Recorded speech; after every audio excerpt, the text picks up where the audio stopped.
Hey everyone, welcome to my class. Today we will be creating an experience bank. We are creating an experience bank so that we can engage the reader by choosing an interesting and appropriate experience to draw from, especially when we are writing narratives. So we're going to start off by talking about what an experience bank is, the 4 different types of experiences that you can choose from. We'll go over a few examples, and then we will finish up the day by creating our own experience banks on Google Classroom. Each of us has a bank in our minds where we deposit the experiences in our lives that are just too heavy to carry around with us every single day.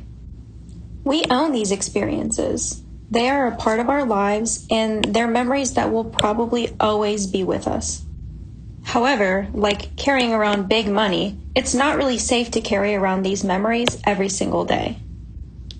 If these types of memories and experiences were in the front of our minds all the time, something might happen that we weren't ready to deal with, especially around others. We might feel really emotional. Maybe we'll get angry or sad. Maybe we'll be really happy, but maybe we'll be scared or disgusted too. So then the big question here is, what do we do with these memories and experiences so that they're not always on the top of our minds? Well, the answer is we bank them. We take these memories and we deposit them or place them in an imaginary metal box. We lock it, and then we trust that if we ever need them, they will be there. But until then, they're safe in our memory bank. Doing this makes our lives easier. Okay, so at this point, you might be wondering, what does this experience bank have to do with Miss Sloma's writing class? And don't you worry, I am here to answer this very important question for you. As you may have already guessed, we are going to be doing a lot of writing in my writing class. Who'da thunk? So anyway, when you write, you need to withdraw or take out an experience from your experience bank, because these are the real thing. These are the real deal. They aren't some pocket change memories. No, we're not talking about pennies and nickels here. We're talking about stacks of moolah. These are the important memories.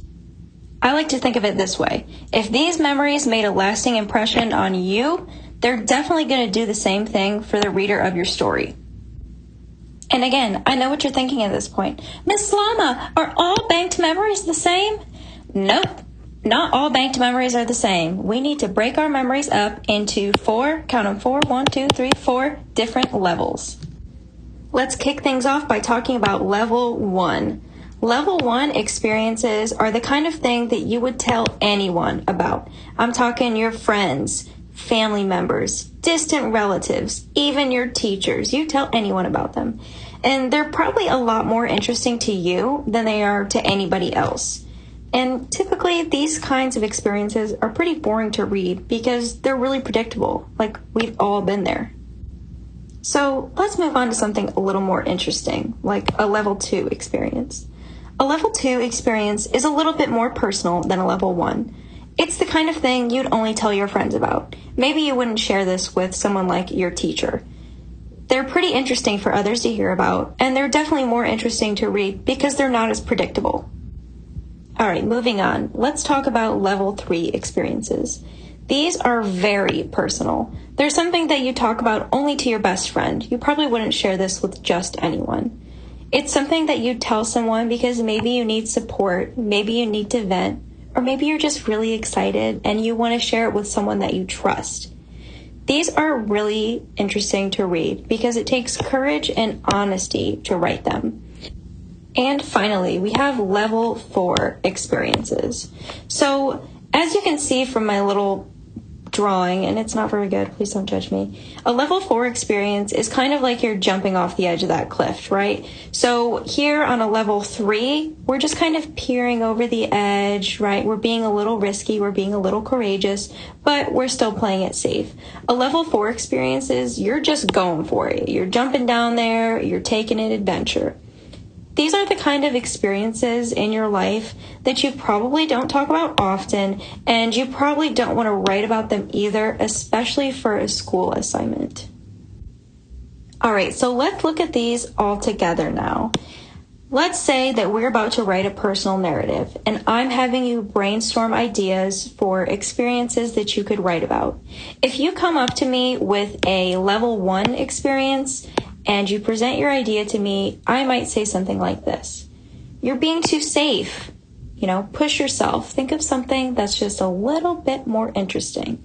But if you come up to me with a level 2 idea, I'm going to be so happy. I'm going to say, there you go. I knew you could do it. You're right on track. Now, if you come up to me with a level 3 experience, I'm going to remind you that you don't have to go this far if you don't want to, right? You don't have to write about anything too personal. But either way, I support you, and this is also a great option. And then finally, if you come up to me with a level 4 idea, I might suggest that this is just a little bit too complicated to write about in my class, but if you would ever like to talk about it or if you need any help, I am all ears and I'm ready to listen.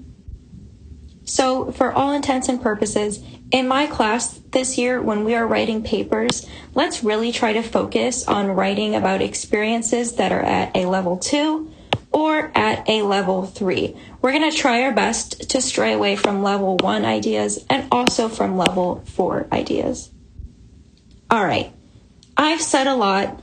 Let's take a break and just look at some examples so that you understand what I'm talking about. So here's an example of a level 1 experience. Again, this is something that you would tell anyone about. It's really not that personable, and it's not super exciting to read. So, if I may, it was Christmas morning, and we are about to open our presents. Then we start opening our presents. It takes a long time. Then we go to my mom's house. We eat, and then we all start opening presents. And the story goes on, but I'm not going to read the rest of it because it's kind of boring, right? Now, let's compare that level 1 experience with a level 3 experience. If I may. As tears swam down my face, Amazing Grace was playing in my head. I watched in agony as my baby calf, Coffee, was lowered into the ground. My brother stood beside me with his hand on my shoulder, telling me to be strong.